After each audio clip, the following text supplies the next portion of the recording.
Hi, thanks so much for tuning in. This is BQ Prime. My guest today will give you a unique insight on Indian markets as they stand from the perspective of the globe. And also, we're going to talk about how you should invest and whether the process of investing has changed at all in the way that young investors now look at it as opposed to what was done over the course of the last several decades. My guest today is Kunal Kapoor, the Chief Executive Officer of Morningstar. Kunal, thank you so much for taking the time. Thank you for having me. You know, the last couple of years, you've had a huge influx of investors here in India, most of them entering the stock market directly, but quite a few investing through mutual funds as well. I guess to a certain extent, they've benefited from the democratization of information. But would you say that they approach things differently from the insight that you have about how investors behave? Well, I would say that at a high level, that's not necessarily the case. We see many of the things that investors have historically done to be true. There tends to be performance chasing. There tends to be kind of a feeling that you need to be in the next hot thing. Obviously, in some parts of the world, you had this meme stock phenomenon. So all those things have kind of played out in one way or the other, and I would say that they're not new. But what has changed is the way people are accessing information, the way they're acting on that information, and technology is a big part of that. And, you know, I remember growing up in India, if you wanted to buy a stock, I remember in the old days, like I to my dad, and he'd have to call somebody who wrote it on a piece of paper, and he'd get confirmation a few days later. It was a painful process. And now that has obviously changed, and it's around the world, this phenomenon. It's become easy. And so I think that has lots of benefits. It makes it more accessible, just as you said. But of course, the downside is when it's also easy, you're prone to make those mistakes a little bit faster. So there's a little bit of what always used to be the case. But underpinning it, I think, is a really good sort of move towards relying on technology and information in a way that can really lead to good outcomes over the long haul. You mentioned technology and you mentioned meme stocks. The other big trend over the last couple of years was cryptocurrency. A lot of investors here, a lot of proponents of cryptocurrency, I should say. Do you think that maybe it's better from a long-term investment standpoint to stick to the basics and wait for things to pan out? Cryptocurrency was new for a bit. It was all the rage. People lost money. They certainly did. And I think crypto was the perfect example of people's emotions getting the better of their senses. The reality is that many people in the last few years talked to me about the fact that crypto was something that they had put in their portfolio, that they had a high degree of conviction in. Yet when I asked them to explain what it was, nobody could really do that. Very few people could do that successfully. And that's usually a sign that you shouldn't be doing something. I remember being at a conference, and I was on stage, presenting with two other people. And the question of crypto came up, and one of the gentlemen on stage was a very big proponent of crypto. And what was telling to me is after he was done, and I said something that was not particularly positive, mostly, again, reiterating what I just said, which is it's hard to understand. There's plenty of interesting alternatives that you can actually understand and do fine with. I turned to this gentleman and said, if you're so bullish, would you take your salary in crypto? And the answer was no.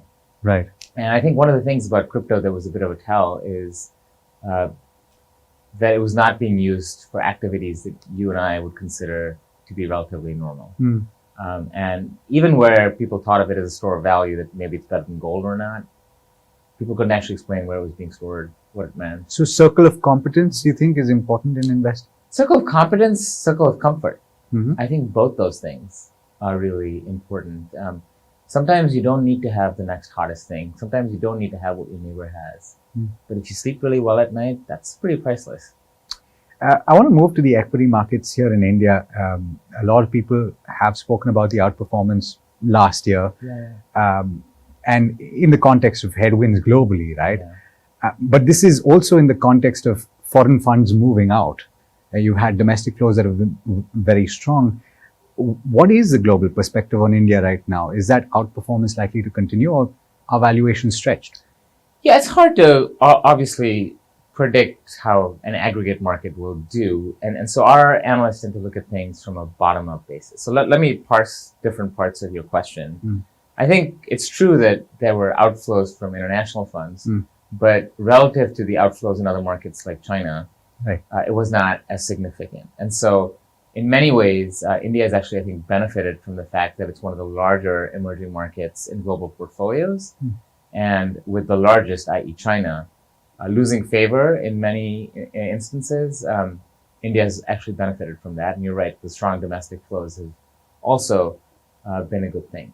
Now, of course, you've had valuations get crushed in other parts of the world. So when our analysts look at India today relative to other parts of the world, on a relative basis, the Indian equity markets don't look as attractive.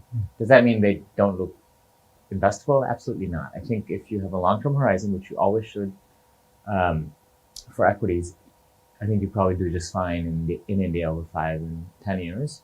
I would say that there's really an opportunity, given the way regulations have changed in India, to also invest overseas.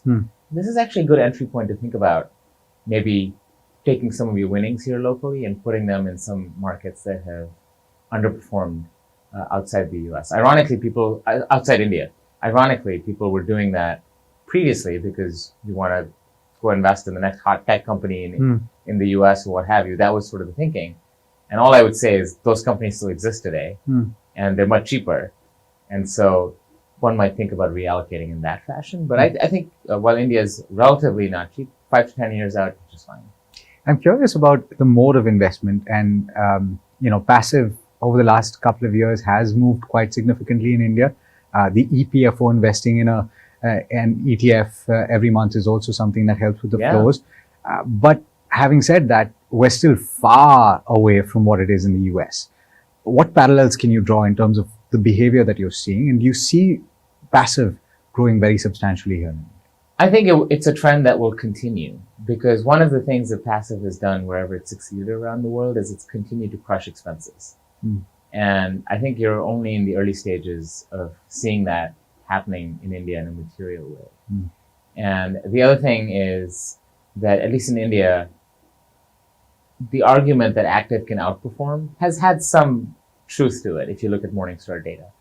But increasingly, as you start to even parse the Morningstar data, even here in India, you're starting to see in the large cap space, maybe that difference is not meaningful anymore. Still persists in small cap, which is consistent with perhaps what you see elsewhere in the world. So the message to me is, in large liquid asset classes, you either want a passive strategy or you want a low cost active strategy. You never want a high cost active strategy. And in less liquid markets, I think the argument to have an active strategy is maybe a little bit stronger. But again, when something is less liquid, the way you invest in it has to be different. You really have to have the stomach for sticking with it, because there will be periods of more significant underperformance. Okay. I'm jumping topics, but let's talk about ESG, because you've spoken about ESG quite a bit. In fact, you were one of the first people to talk about, or rather your company was. How do you think this will pan out? Because from the India perspective, at least from anecdotal evidence, because people chase results, they may not choose ESG if there is not a substantial alpha generation for the rest of the, compared with the rest of the available options.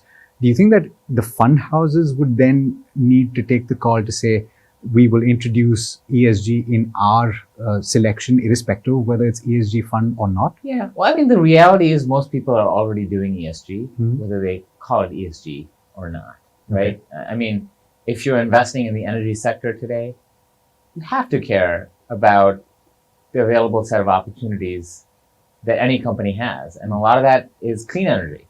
So automatically you're looking at that. You care about the governance of the companies that you're involved in. That's not a new thing. When you're looking at the cost structure of a company, you care about things as how they're paying their employees. Are they doing well by their stakeholders? So some of ESG gets a little too hyperbolic around, a couple of headline grabbing issues, but fundamentally ESG, in my view, is a trend towards personalization.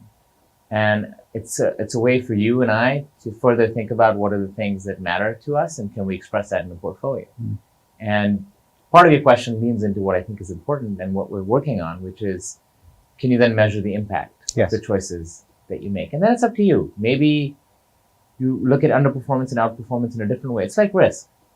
When you choose to set a portfolio at a certain risk level, by doing that, you're accepting a certain level of return, right? And maybe it helps you sleep better at night. And maybe it helps you stay in a portfolio for longer. And those are good and important things. You don't have to be exactly like everybody else. And ESG just takes that further. And so I think it's a long-term trend. And when you talk about younger investors and the fact that they've become interested, most young investors I see care about the air that they breathe when they walk down the streets in Mumbai. They care about the water. They care about how society is interacting with businesses.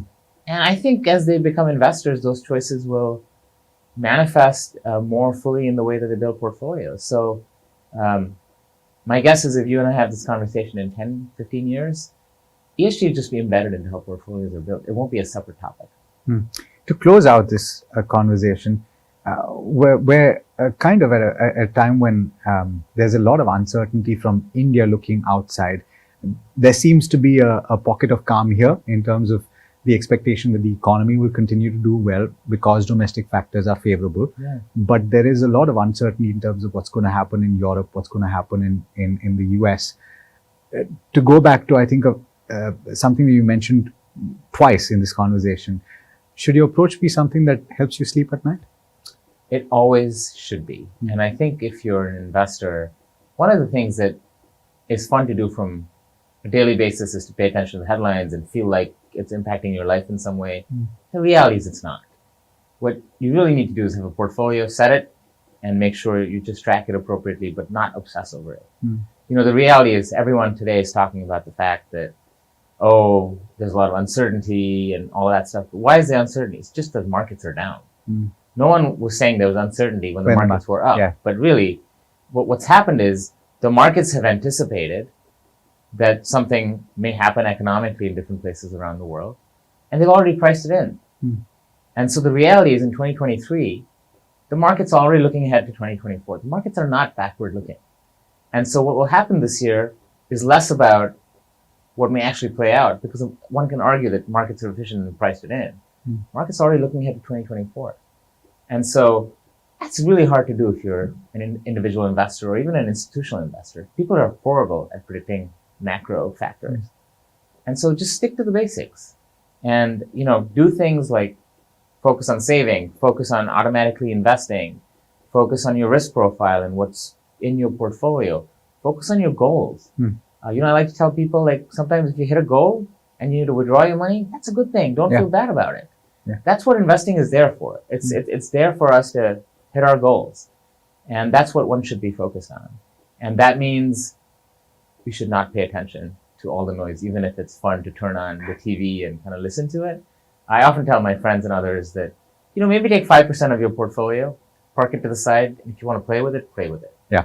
But with the rest of your portfolio, just set it, forget it, and think about the goals and align the portfolio to the goals, and you'll do really well. All right. On that note, Kunal, thank you so much for speaking to BQ Prime. Yeah, thanks so much for having me.